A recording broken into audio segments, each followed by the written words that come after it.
Hi guys, நானும் ரீசெண்டா logo side போயின்னு இருக்கும் போது ஒரு இடத்துல மட்டும் வெளிச்சமா எல்இடி லைட் எல்லாம் போட்டு இருந்துச்சு. சரி நானும் இறங்கி போய் என்னன்னு போய் பார்த்தா பிரியாணின்னு சொல்லிட்டு கடை ஒன்று ஓபன் பண்ணிருக்காங்க. நானும் அண்ணன் கிட்ட என்னென்ன இருக்குன்னு சொல்லிட்டு கேட்க ஆரம்பிச்சிட்டேன். என்னென்ன இருக்கு சாப்பிட்டேன்? சிக்கன் பிரியாணிப்பா. பிரைஸ் எவ்வளோனா 120 சாப்பிட்டு வாசல் வந்து 130. சரிங்களா? சாப்பிட்டு சரிப்பா கொடுத்துடலாம்.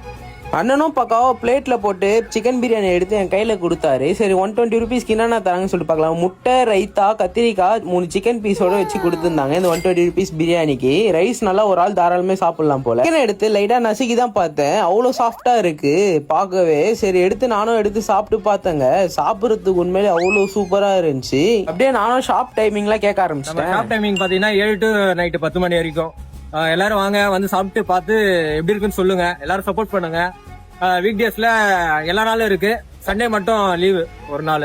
சரிங்களா? நம்ம லொகேஷன் வந்து பாத்தீங்கன்னா பெரம்பூர் ரயில்வே ஸ்டேஷன் ஆப்போசிட். இந்த சைடு தான் லோகோ பிரிட்ஜ் அந்த பக்கத்துலயே இருக்கும். நீங்களும் லோகோ சைட்ல போனீங்கன்னா கண்டிப்பா அந்த ஷாப்பை விசிட் பண்ணி சாப்பிட்டு பாருங்க. மறக்காம என்ன ஃபாலோ பண்ணிட்டு ஒரு சப்ஸ்கிரைப் மட்டும் பண்ணுங்க. Bye by.